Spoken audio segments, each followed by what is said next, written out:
Bismillahirrahmanirrahim. Assalamualaikum warahmatullahi wabarakatuh. Telah diketahui Ta'ala wa Nabi Muhammadin sallallahu alaihi wasallam ila alihi wa baitil kiram wal mursalin wa ila malaikati wal muqarrabin wa tabi'in wa ila awliya ilahi al-makan wa ila muhaddithin wa mufassirin khususan Syekh Muhammad Tabari wa Syekh Abdul Qadir Jilani wa Syekh Fakhruddin Ar-Razi wa Syekh Al-Qurtubi wa Syekh Ibnu Katsir wa Syekh Jalaladdin Al-Mahalli wa Syekh Jalaladdin Asyuti wa Syekh Sulaiman Al-Jamal wa Syekh Al-Masyayikh wa Syekh wa Syekh Muhammad Al-Alusi wa Syekh Nawawi Al-Bantani wa Syekh Ahmad bin Mustafa Al-Marawi wa Syekh Ibnu Ashir wa Syekh Tawali Asy'ari wa Syekh Tantawi wa Syekh Al-Zuhairi wa Syekh Muhammad Al-Shuhuri wa Syekh Quraisyiyah wa Khusus Bikin Bisri Mustafa Al-Mubah wa Ilajah wa Syekhina wa Syekh Masyayikhina Syawilahumul Fatihah.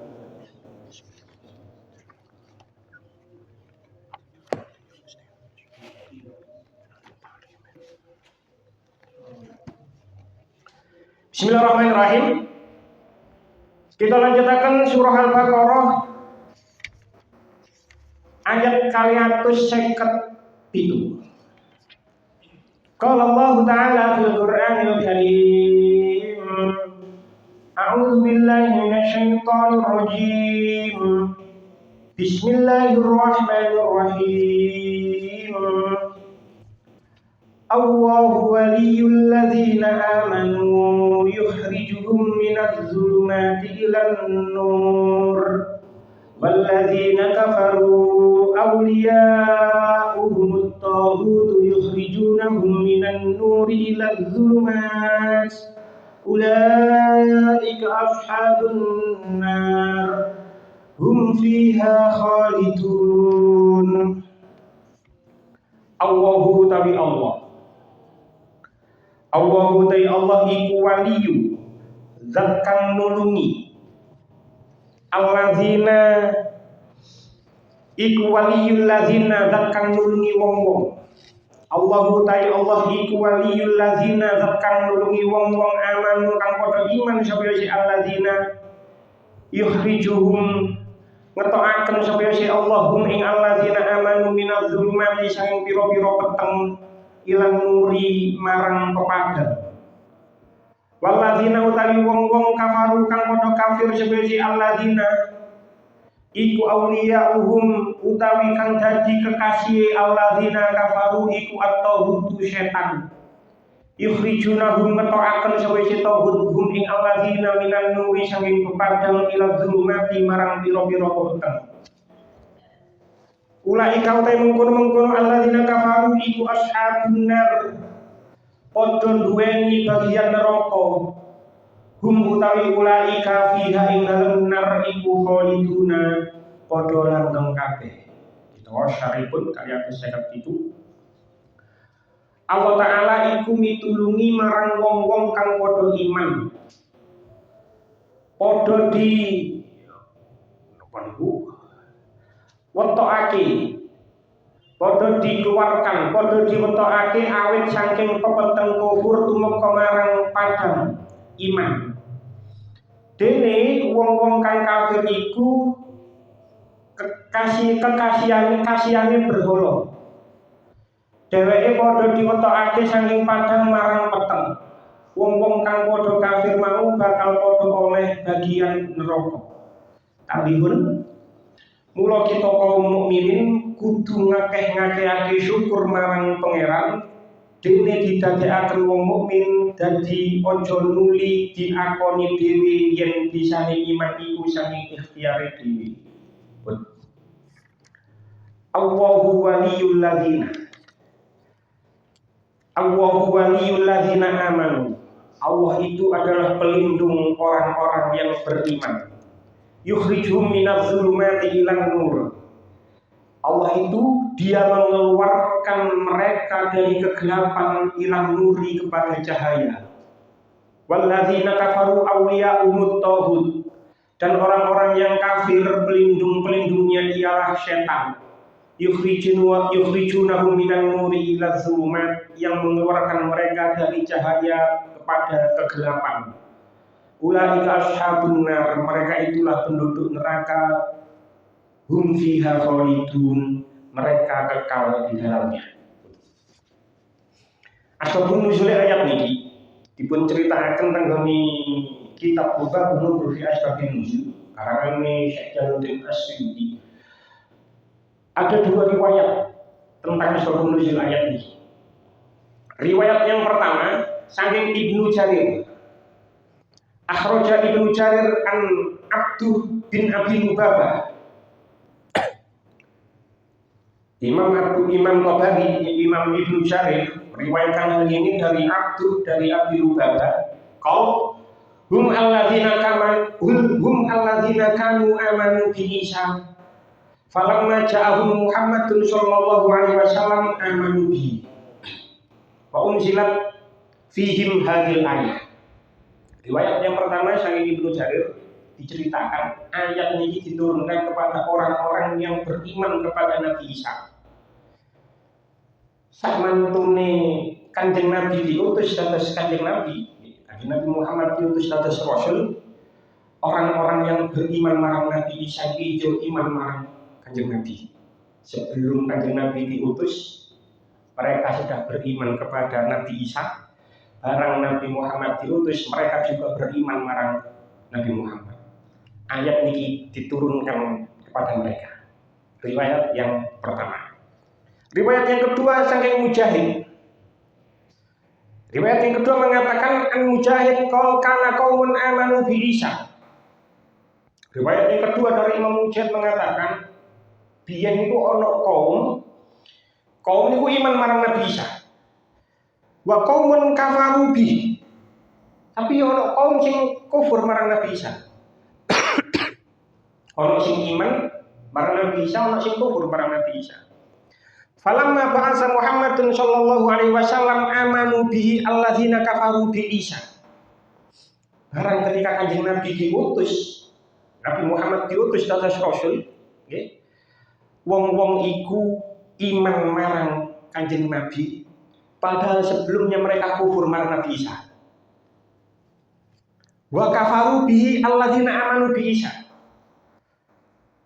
Tapi ono kaum liya sing kufur marang Kanjeng Nabi padahal dari awale iman marang Nabi Isa. Jadi ono sing iman marang Nabi Isa marang akhirnya kufur. Tapi ono kelompok lain awale kufur marang Nabi Isa tapi iman marang Kanjeng Nabi Muhammad. Maka ayat ini diturunkan kepada mereka. Terus dua riwayat ini sangat benar karo nih. Jadi memang ayat ini diturunkan kepada mereka yang iman marang Nabi Isa, ya iman marang Nabi Muhammad. Ono sing awali iman marang Nabi Isa, marang gak iman marang Kanjeng Muhammad. Ono sing kuali gak iman marang Nabi Isa, tapi iman marang Kanjeng Muhammad. Dan ayat ini diturunkan kepada mereka semua. Ayat 257 ini kita sekitar hubungannya kali ayat-ayat sebelumnya, termasuk ayat kursi. Dan kalau ayat kursi ini, kita sampai membahas ayat kursi itu sampai 9 kali pertemuan. Ayat kursi itu adalah ayat yang paling agung. Ayat kursi ini isinya itu adalah tauhid. Allah satu, tidak ada yang berhak disembah kecuali Dia. Allahu la ilaha illahu. Allah, tidak ada yang berhak disembah kecuali Dia. Al-Hayyul Qayyum. Sampai kita sudah membahas itu, lafaz kata Allah dengan ayat kursi itu sampai diulang 17 kali. 17 kali. Nah, karena Allah itu yang adalah satu-satunya Tuhan yang berhak disembah. Dan itu adalah kebenaran yang mutlak, kebenaran yang absolut, yang tidak bisa diganggu-gugat. Kalau balik ini mana, sebab mungkin itu hubungannya kayak akhir ayat. Allah itu adalah Tuhan yang tidak ada selain Allah yang berhak disembah, kecuali Allah. Allahu la ilaha illahu.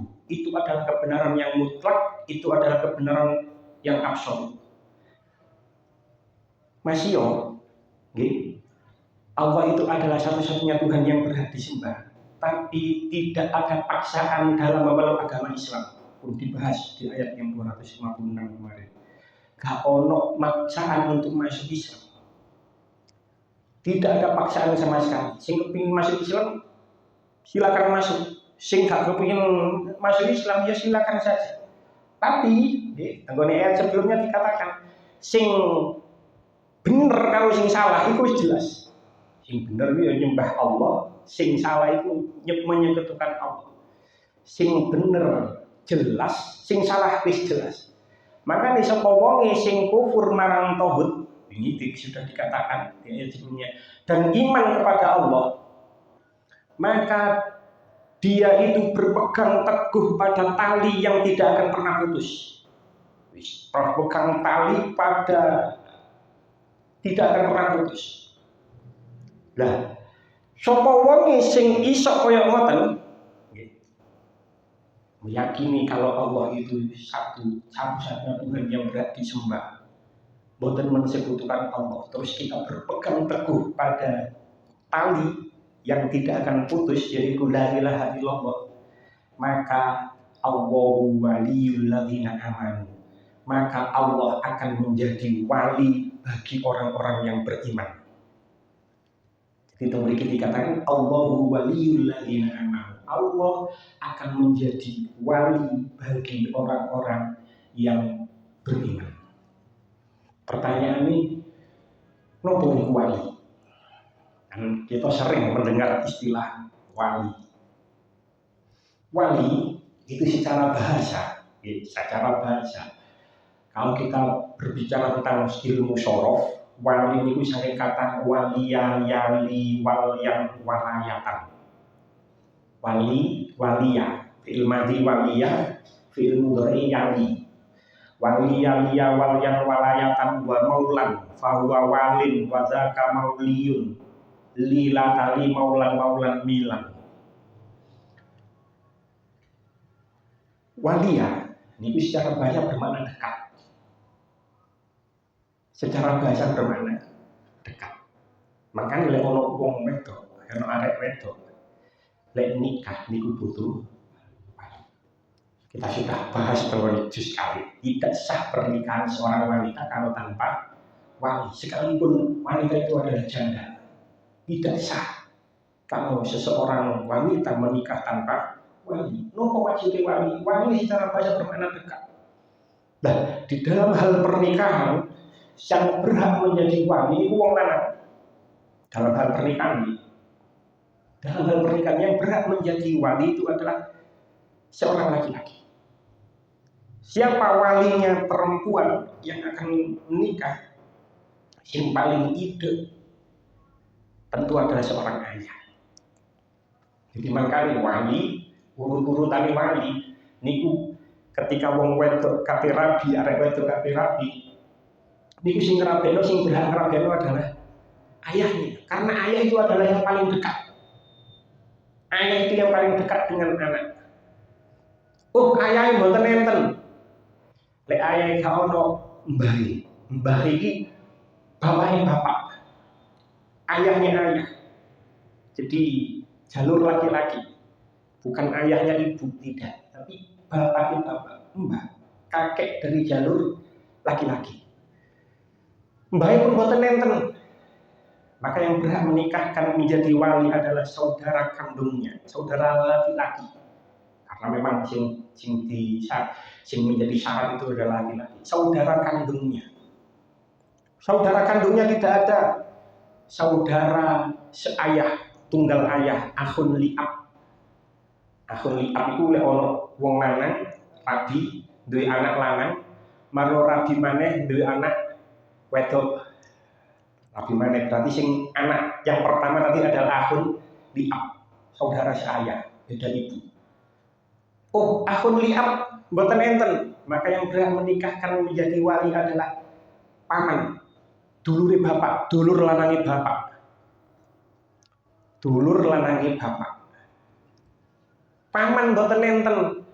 Maka yang berhak menikahkan menjadi wali adalah anak laki-laki dari paman. Misanan nih. Jadi anak laki-laki dari paman, saudara laki-laki ayah yang berhak menjadi wali. Lek 6 niku gak ono, baru yang berhak menjadi wali adalah wali hakim, yang mana wali hakim itu diangkat oleh negara. Jadi urutannya seperti itu. Wali itu bermakna dekat. Lah, kita yang hidup di tanah Jawa niku mungkin nang Jawa kok mungkin terkenal dengan Wali Songo. Wali Songo bisa dikatakan karena Wali Songo itu adalah orang yang dekat dengan Allah. Atau bisa juga dimaknani yang mencintai. Karena orang wali-wali itu adalah yang mencintai Allah. Sebagaimana dalam surah Yunus ayat 62, ayat yang terkenal, ala inna awliya Allahi la khaufun alaihim wa lahum yahzanun. Ketahuilah bahwa sesungguhnya bagi para wali Allah itu tidak ada rasa takut yang menimpa mereka dan mereka pun tidak bersedih. Jadi sing jenenge wali niku gak ono rasa wedi karo makhluk, gak ono rasa sedih sama sekali. Masa wis gak duwe duit yo gak sedih.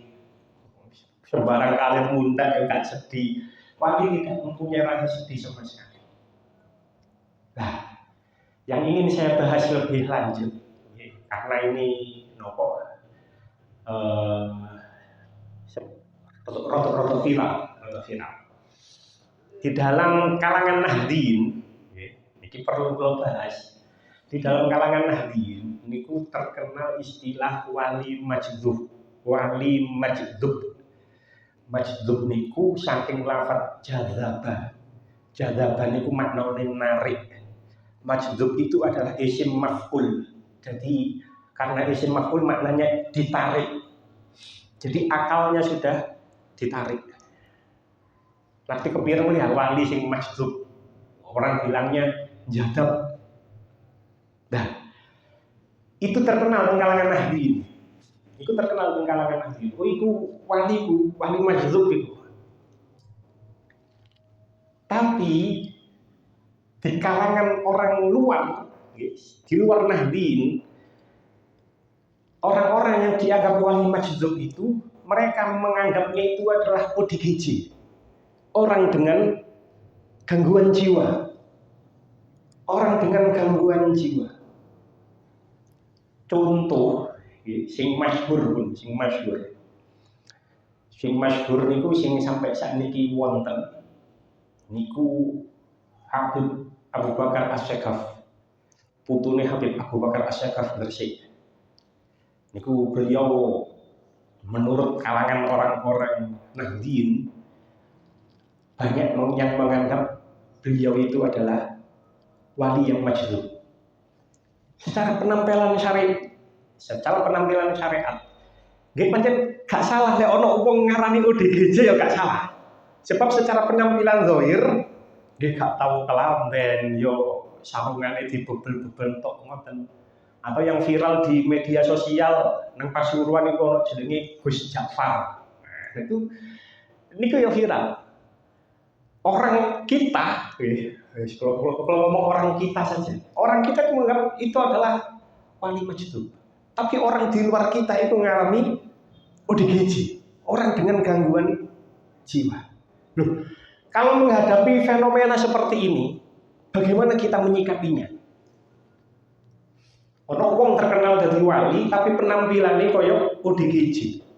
Bagaimana kita menyikapinya? Ada sebuah ungkapan ini sampun populer, tapi terus terang mawon, kula mboten semerap siapa yang mengucapkan ini. Kula padosi niku mboten enten ya. Di kitab nopo terus sing mengucapkan pertama kali dawuh Imam sinten, kula mboten nemu sinten. Nek nenten sing semerap iki direkam saged komen mungkin.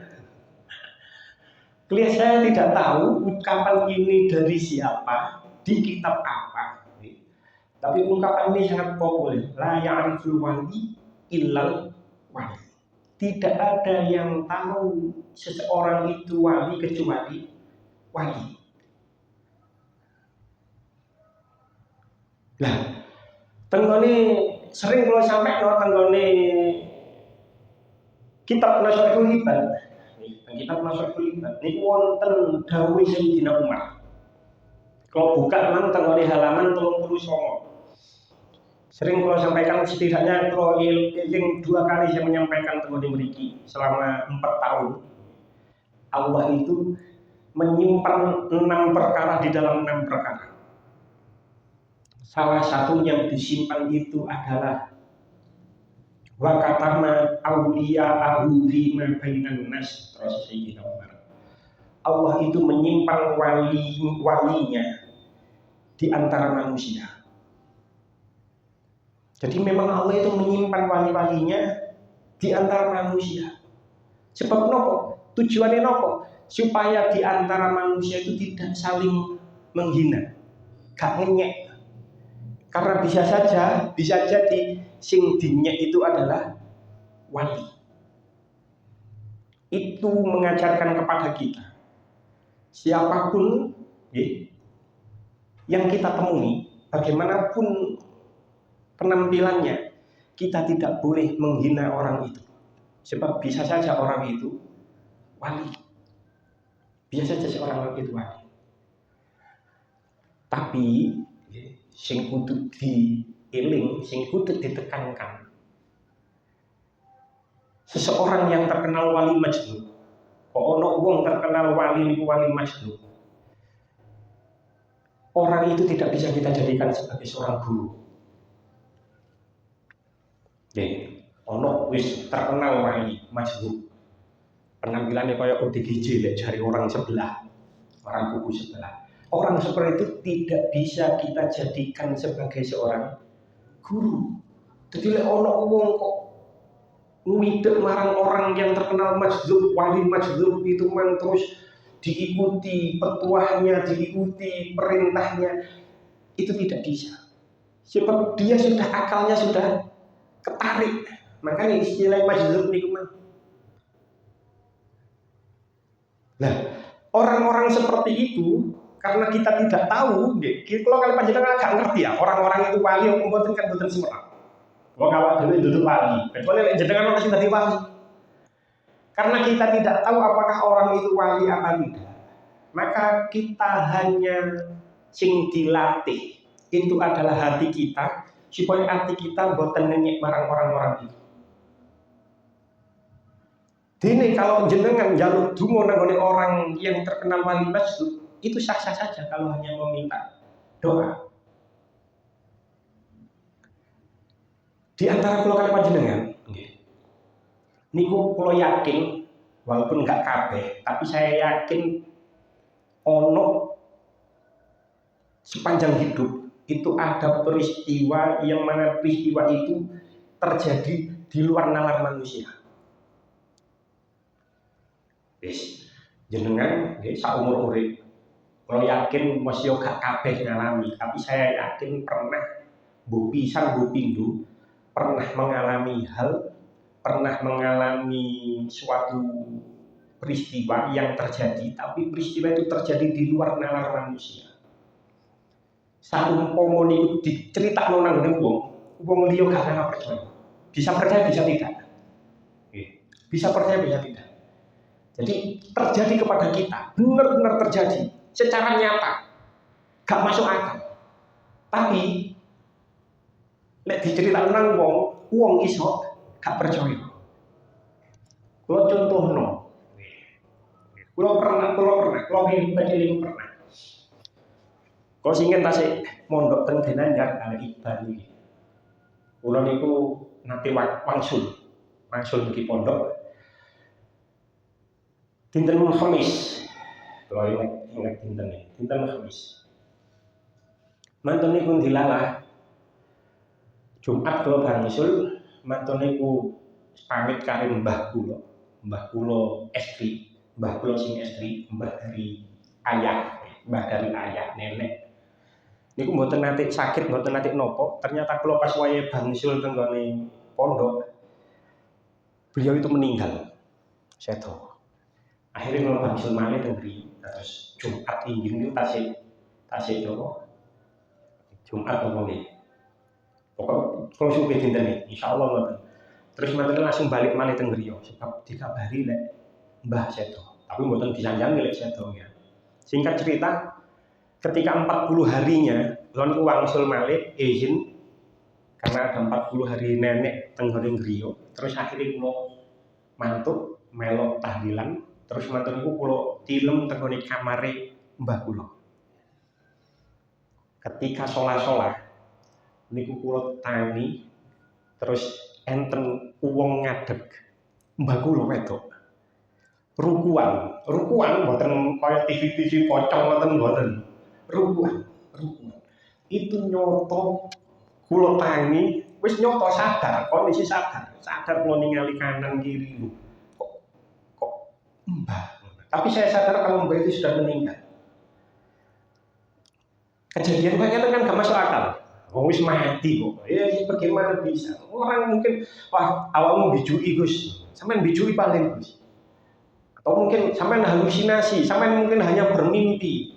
Tapi kalau benar-benar meyakini kalau itu memang nyata, kula sampai gugah apa kula sing ketika teng pinggir kula. Itu hal yang tidak masuk akal tapi terjadi. Lah, kaya ngoten kula critakno nang wong liya, wong mungkin iso ana sing percaya oh itu pamitan. Tapi mungkin ana wong sing gak percaya. Wah, aku ngipi tok awakmu itu halusinasi tok. Dan saya yakin di antara panjenengan pasti pernah mengalami hal yang sama. Masih tidak seperti itu contohnya, tapi secara akal gak mungkin, tapi itu terjadi. Nah, kaya ngoten niku lek diceritakno nang ngene wong liya, apalagi diceritakan teng media sosial, itu akan dianggap sebagai sebuah dongeng.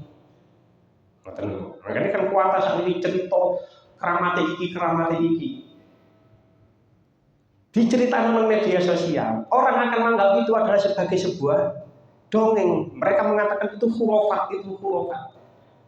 Tapi kalau yakin, gak masih gak kabeh. Pernahlah kita mengalami hal yang di luar nalar. Nah, begitu juga tentang wali-wali majdub niki mang. Enten seorang Habib teng daerah Ampel, sampun sedo. Beliau bernama Habib Abdullah. Dia ngira dhuwur, kula niki lak dhuwur. Habib Abdullah niki luwih dhuwur timbang kula. Beliaunya orangnya tinggi, gundul. Niku terkenal wali majdub. Kula yo gak percaya wong iku wali apa gak kula dudu wali. Tapi kula mempunyai teman niki alumni Gontor, jadi seorang guru. Niku nggih kaya kula niku men. Beliau itu haji tahun 2016. Kanca kula niku men. Kanca kula niku haji tahun 2016. Ketika mantun umroh, mantun niku wis sa'i, terus ngenteni salat. Kanca kula niku men lenggah. Terus mantun niku kondisi lenggah, mungkin bu wiritan bu keturun pokoknya lenggah ngeten. Terus turun nggih. Singkat cerita terus dhek niku tangi ketemu Habib Abdullah. Padahal Habib Abdullah niku mboten haji. Kalau tanggap titiangi sampean ngipi paling enggak Gus, hak temen. Ini kan gak mungkin juga. Secara logika gak mungkin. Kali bojone. Terus aku itu salaman, bojoku gak ngerti lek ono nang ngene. Sampe gak ketok Habib Abdullah ngono. Gak ono kok.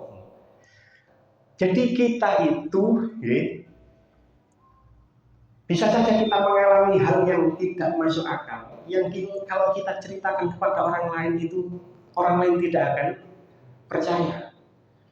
Tapi lek gak ngalami dhewe, ya gak percaya. Tapi ketika orang itu benar-benar mengalami sendiri, kayak kanca kula mengko tanggeti pianget, sampean gak iku ta, gak ngipi ta memang halusinasi. Nggih kaya kula mang lho. Enggak. Temen aku sadar. Jadi memang ada seseorang yang di luar, ada kejadian yang di luar nalar tentang wali-wali majdub niku man. Yang kalau kita ceritakan ke orang lain menganggap itu adalah khurafat, itu adalah dongeng.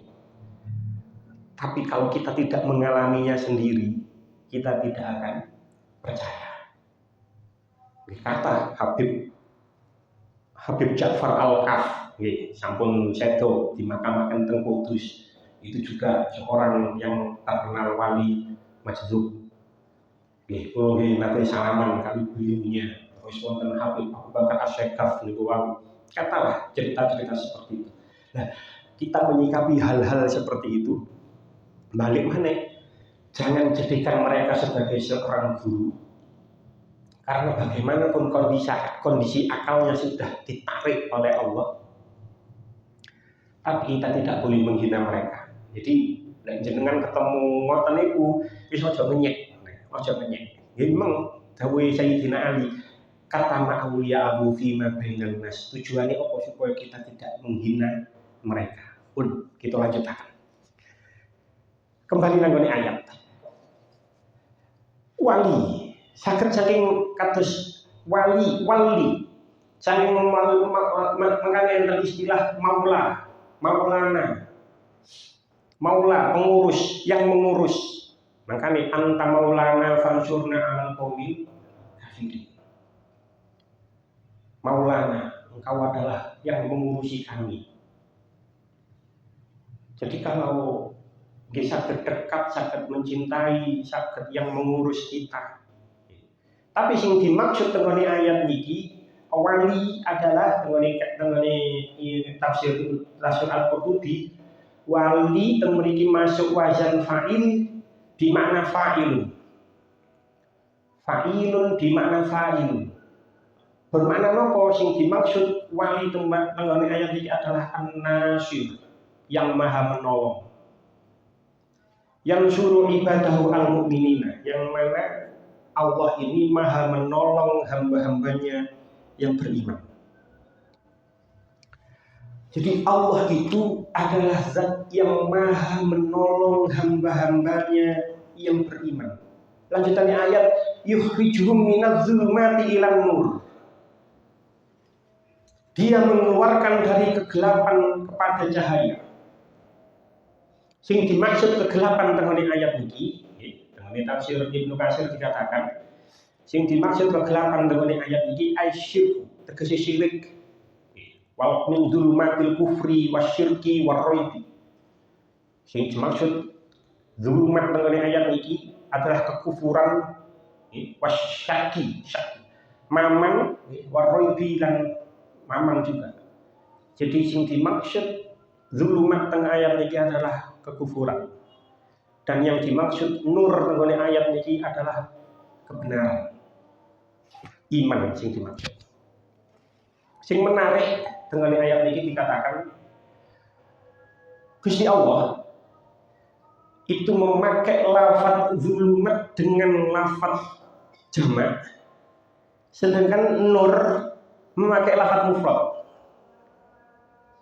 Mriki Gusti Allah tidak dawuh minaz zulmati ilal anwari, betul, atau minaz zulmi ilang nur, tidak. Zulumat itu adalah jamak, kata jamak, sedangkan nur itu adalah kata tunggal, kata mufrad. Kenapa? Pertanyaannya nopo kok zulumat itu menggunakan kata jamak, sedangkan nur itu menggunakan kata mufrad? Jawabnya li'annal haqqa wahidun. Karena kebenaran itu adalah satu. Insyaallah keterangannya. Li'annal haqqa wahidun. Karena kebenaran itu hanya satu, wal kufru ajnasun kasiratun. Sedangkan kekufuran itu jenisnya banyak. Wa kulluha batilatun, dan semuanya batil, semuanya salah. Jadi kebenaran hanya satu, sedangkan kekufuran itu jenisnya banyak dan semuanya salah. Makanya lanjutan ayat mriki dikatakan walladzina kafaru awliya'uhumut taghut. Dan orang-orang yang kufur penolongnya itu adalah syaitan. Taghut. Ini sampun dibahas, taghut menurut makna yang pertama adalah setan. Ada yang memberi makna taghut itu adalah tukang sihir. Ada yang memberi makna tohut itu adalah dukun. Seseorang lek ono barang hilang atau apapun masalahnya kok moro nang dukun, berarti dia telah menyekutukan Allah. Dia menyekutukan Allah. Seseorang kok api mensihir orang lain, berarti dia termasuk tauhid. Maka ini sudah kita bahas. Gak oleh nang dukun, gak oleh nang tukang sihir. Nah, cuman makna yang pertama adalah setan. Nah, orang-orang kafir itu penolongnya adalah setan. Nah, setan itu yukhrijunahum minan nuri ila dzulumat. Mereka itu mengeluarkan mereka semua dari cahaya menuju kegelapan. Kok ono wong awale iman mari langsung teko nang dukun, terus akhirnya dikei barang, terus meyakini barang itu mempunyai kekuatan, ya. Meyakini barang itu mempunyai kekuatan dengan sendirinya, maka dia sudah termasuk orang yang mensekutukan Allah. Aku lek nggo barang iki iso nyelametno aku. Kalau seperti ungkapan seperti itu kan sudah mensekutukan Allah, karena meyakini barang itu mempunyai kekuatan. Mereka itu mengeluarkan tauhid itu, setan-setan itu mengeluarkan mereka semua dari iman menuju kegelapan. Nah, dan temriki dibaleni maneh. Zulumat itu dari kata jamak, sedangkan nur mufrad. Zulumat itu jenisnya banyak, sedangkan nur itu cuma satu. Dan ini banyak tenggone ayat yang lain yang mengatakan kalau tentang kebenaran itu menggunakan lafaz mufrad, tapi kalau tentang kebatilan itu menggunakan kata jamak. Tenggone tafsir Ibnu Katsir dikatakan tentang surah Al-An'am ayat 153. Tenggone mriki Gusti Allah dawuh, wa anna hadza sirati mustaqima. Tenggone mriki dikatakan dan bahwa yang kami perintahkan ini adalah jalan yang lurus, dan sesungguhnya ini adalah jalan yang lurus. Sirati mustaqima menggunakan lafaz mufrad. Fattabi'uhu, maka ikutilah dia. Wala tattabi'us subula, dan jangan ikutilah jalan-jalan. Subul itu adalah makna dari sabil, jalan. Mufradnya sabilun, jamaknya subul. Jadi mufrad kata kebenaran menggunakan siroti, lafaz yang mufrad, sedangkan keburukan, kebatilan menggunakan lafaz jamak subul. Tenggone surah Al-Ma'arij ayat 37, tenggone mriku Gusti Allah dawuh anil yamini wa anis shimali. Yamin itu kanan mufrad, sedangkan shimal itu kiri jamak. Nah, apa kebenaran yang tunggal itu? Kenapa kok nur menggunakan lafaz mufrad, siroti menggunakan lafaz yang mufrad, yamin menggunakan kata yang mufrad? Karena kebenaran itu cuma satu. Nopo kebenaran yang satu itu? Balik nanggone ayat kursi. Allahu la ilaha illa hu.